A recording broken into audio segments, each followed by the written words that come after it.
Hello everyone. Our today's topic is Introduction to Management, and this is our last part. So let's begin. Here we are going to learn about management as an art, a science and a profession. यानी management को हम art भी बोलते हैं, science भी बोलते हैं और प्रोफेशन भी बोलते हैं। तो ऐसा क्यों है? ठीक है, तो सबसे पहले देखते हैं कि मैनेजमेंट एज एन आर्ट क्या है। ठीक है, तो हम देखेंगे मैनेजमेंट एज एन आर्ट कैसे है, मतलब मैनेजमेंट आर्ट कैसे है। सबसे पहले तो हमें पता होना चाहिए आर्ट का मतलब क्या होता है। आर्ट का मतलब होता है skills. Of course we have different skills, right. जैसे आपके पास ड्राइंग की स्किल होगी, सिंगिंग की स्किल होगी, हर किसी की स्किल्स जो है अलग अलग होती है, right. You have different skills. लगता है कि आप लोगों में से ही कि बहुत सारे लोगों को ड्राइंग का आता होगा, लेकिन सबका ड्राइंग अलग होगा, सबका सिंगिंग आवाज़ अलग है, राइट। और सबका डांसिंग करने के अलग तरीका होगा। बोल सकते हो कि कुछ खासियत होती है वो जो सब में अलग अलग पाई जाती है। तो आर्ट क्या है? स्किल्स है। वेरस अब मैनेजमेंट क्या है? मैनेजमेंट को भी हम एक स्किल की तरह देखते हैं। क्यों स्किल की तरह देखते हैं? क्योंकि मैनेजमेंट जो है, मैनेजर को सबसे पहले तो यहाँ पे अपनी पर्सनल एबिलिटी दिखानी पड़ती है। यानी एज आई ऑलरेडी टोल्ड कि सबकी स्किल्स जो है वो अलग होती है, उनकी पर्सनल एबिलिटी के ऊपर डिपेंड करती है कि आपकी ड्राइंग अच्छी है, लेकिन कितनी अच्छी है, बाकी लोगों के कंपैरिजन में कैसी है, ये बात डिपेंड करती है, राइट। तो सबकी अपनी अपनी पर्सनल एबिलिटी होती है। और बिल्कुल वैसे ही मैनेजर की कॉन्फ्लिक्ट हैंडलिंग एबिलिटी, लोगों के साथ डील करने की एबिलिटी, कोऑर्डिनेट करने की एबिलिटी, ये सारी एबिलिटीज़ सब मैनेजर्स में अलग तरीके से, हर मैनेजर में अलग अलग होती है। तो it's depend on personal ability of manager. तो मैनेजमेंट करना जो है पर्सनल एबिलिटी के ऊपर डिपेंड करता है। कैसे? मैंने अभी कहा कि उनका कोऑर्डिनेशन स्किल अलग होगा दूसरों से, सबका अपना तरीका होता है लोगों के साथ बात करने का, उनको हैंडल करने का। तो उनकी ह्यूमन स्किल्स जो है यहाँ पे थोड़ी हर एक मैनेजर की एक दूसरे से अलग अलग होती है। अगला है हमारा रेगुलर प्रैक्टिस। ऑफ कोर्स देखो, जैसे हमें ड्राइंग अगर सीखनी है तो हम रेगुलरली प्रैक्टिस करते हैं। मेहंदी अगर आप सीख रहे हो तो मेहंदी की आप रेगुलरली काफ़ी बार प्रैक्टिस करते हो, तब जाके उसमें परफेक्शन आता है ना, तब जाके उसमें परफेक्शन आता है। बट वैसे ही, बिल्कुल वैसे ही मैनेजमेंट जो है आपको प्रैक्टिस करना पड़ेगा। यानी आपको लोगों के साथ डील करना, उनको ऑब्जर्व करना, उनकी पर्सनालिटी को समझना, उनके बिहेवियर को समझना, और टेक्निकली उनके नीड्स के हिसाब से आपको उनको हैंडल करना है। अपने अंडर में जो एम्प्लॉयज़ हैं उनसे काम निकलवा के लेना है। तो इसीलिए यू नीड प्रैक्टिस।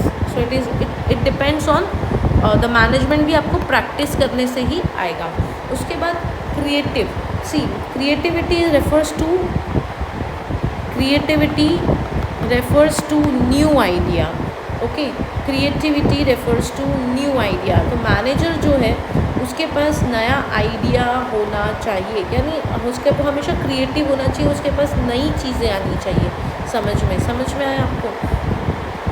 ओके, सो उसके बाद आता है हमारा personal skills. Of course personal skill जो है ये इम्पॉर्टेंट टॉपिक है, इम्पॉर्टेंट पॉइंट भी है कि भाई एज आई ऑलरेडी टोल्ड, हर एक मैनेजर का सिचुएशन को हैंडल करना थोड़ा अलग होता है एक दूसरे से। तो हैंडलिंग सिचुएशन का जो स्किल है वो उसकी पर्सनल स्किल्स के ऊपर डिपेंड करती है कि how he will solve that particular problem. अगर रिसोर्सेज नहीं है तो वो किस तरीके से इस प्रॉब्लम को देख रहा है। समझ में आया? तो हम आगे चलेंगे कि मैनेजमेंट एज एन आर्ट आपको समझ में आ गया होगा। तो now let's see step by step how science and management is related. अब आपको पता है साइंस क्या है, हमें पता है मैनेजमेंट क्या है। अब इन दोनों के बीच का नाता क्या है, ये बात हम पता करते हैं। सबसे पहली चीज़ है सिस्टमैटिक बॉडी ऑफ नॉलेज। देखो, अभी मैंने आपसे कहा कि साइंस बहुत सिस्टमैटिक वे में चलता है, एकदम वैसे ही मैनेजमेंट भी एक सिस्टमैटिक वे में चलता है। जैसा मैंने अभी आपको कहा कि साइंस के अंदर प्रिंसिपल्स होते हैं, वैसे ही प्रिंसिपल्स मैनेजमेंट के भी होते हैं। आप 12वीं में जब जाओगे, 12th स्टैंडर्ड में जब जाओगे, आपने वहाँ पढ़ने फ्योल के 14 प्रिंसिपल्स, एंड उसके अलावा बहुत सारे मॉडर्न प्रिंसिपल्स भी है जो फ़िलहाल आपको 12th में तो 14 प्रिंसिपल आएंगे, साइंटिफिक प्रिंसिपल आएंगे, पर उसके अलावा भी बहुत सारे प्रिंसिपल्स हैं जो मैनेजमेंट फॉलो करता है। बट यहाँ पे मैनेजमेंट एक सिस्टमैटिक बॉडी है। तो हाँ, मैनेजमेंट भी एक सिस्टमैटिक बॉडी है और साइंस भी एक सिस्टमैटिक बॉडी ऑफ नॉलेज है। ठीक है, हम दोनों का ही एक सिस्टम से, एक स्टेप बाय स्टेप प्रोसेस से नॉलेज हासिल करते हैं। अगला है use of scientific methods of observation. Use of scientific methods of observation से क्या मतलब है?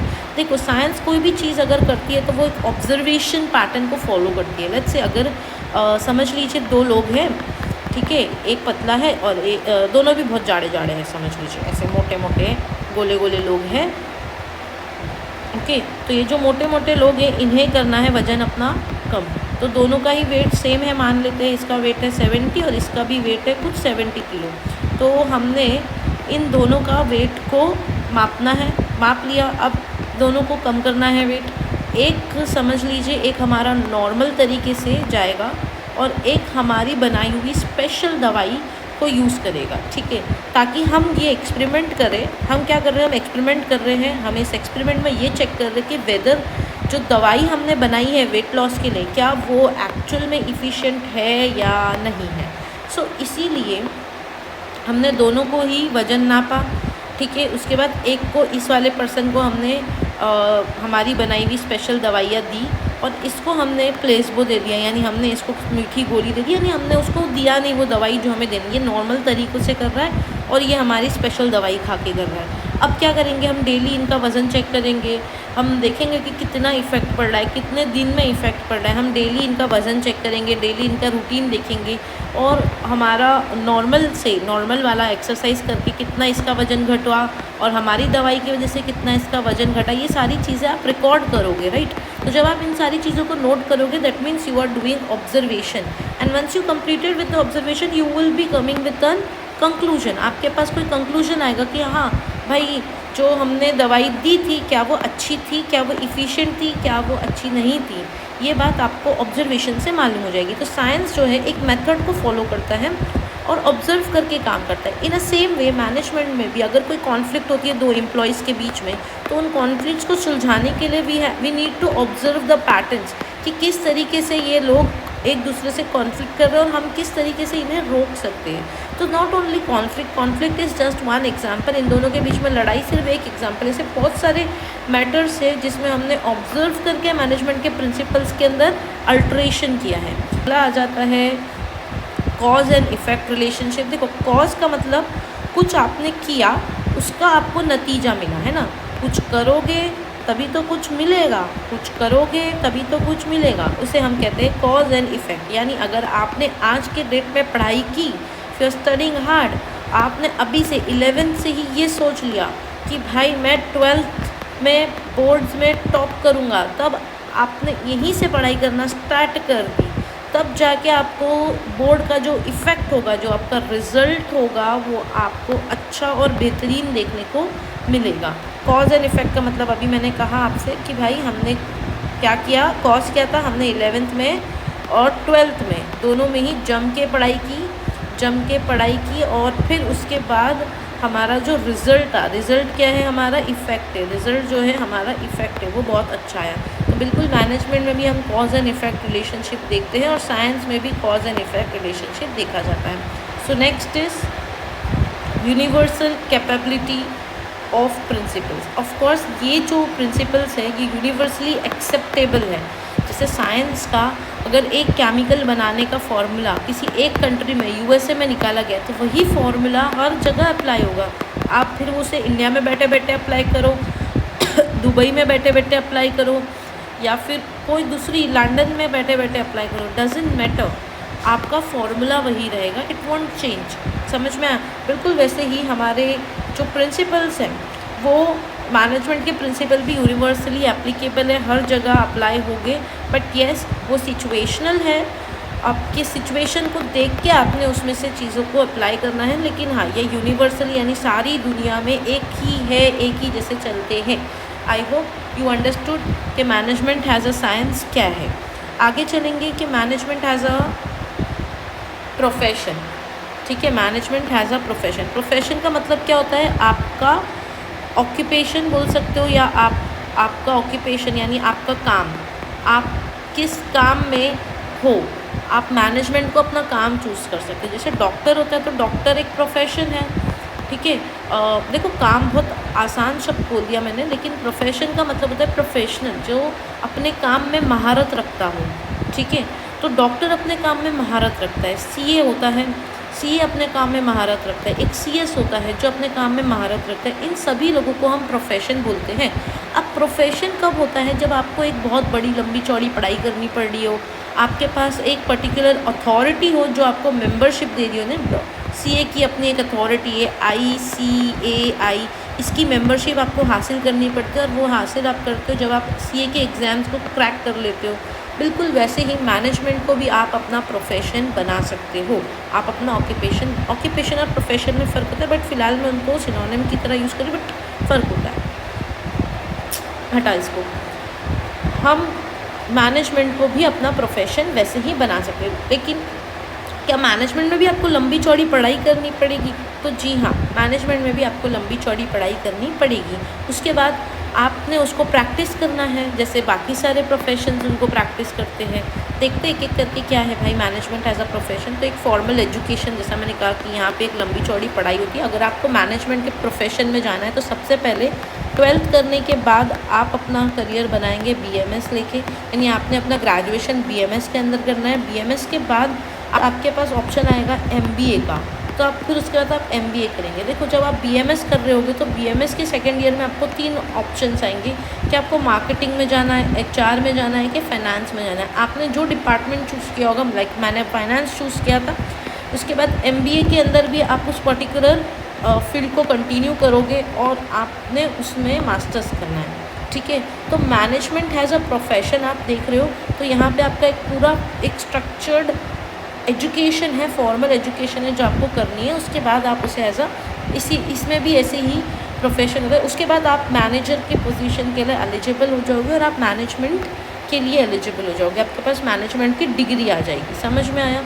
ठीक है। उसके बाद आपका अगला पॉइंट है रेस्ट्रिक्टेड एंट्री। ऑफ कोर्स यहाँ पे एक रेस्ट्रिक्टेड एंट्री है, क्योंकि रेस्ट्रिक्टेड एंट्री इसीलिए बोला जा रहा है कि आपके पास विदाउट डिग्री, यानी अगर आपके पास डिग्री नहीं है तो आप किसी भी कंपनी के मैनेजर की पोजीशन को एक्वायर नहीं कर सकते।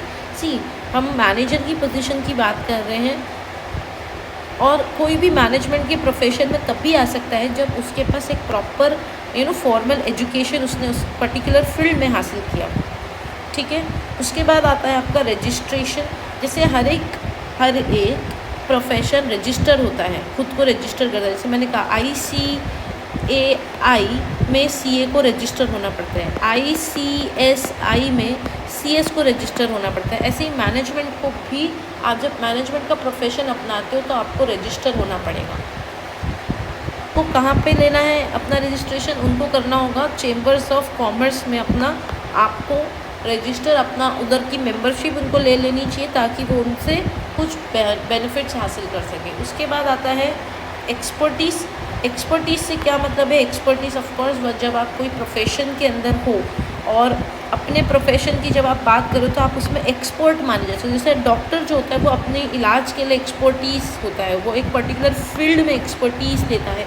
कोई एक सर्जरी जैसे डेंटल है तो वो अपने डेंटल वाले एरिया में, यानी दांतों के लिए काफ़ी स्पेशलिस्ट माना जाता है। वैसे CA CS ये लोग भी अपने काम के लिए स्पेशलिस्ट माने जाते हैं। बिल्कुल वैसे ही एक्सपर्टीज़ होना चाहिए आपको अपनी स्किल्स के लिए, है ना, लोगों के साथ हैंडल करना, कॉन्फ्लिक्ट सॉल्व करना। एक अच्छा मैनेजर जो है हमेशा लोगों के लिए काम करता है, अपने एम्प्लॉयज़ के लिए काम करता है, और एम्प्लॉयज़ और टॉप लेवल मैनेजमेंट के बीच का रिश्ता बनाए रखता है। आगे चलेंगे, आगे है हमारा code of conduct. Of course जब भी आप किसी प्रोफेशन में होते हो तो आपको कुछ रूल्स फॉलो करने होते हैं। बिल्कुल वैसे ही मैनेजमेंट के अंदर भी आपको रूल्स फॉलो करने हैं।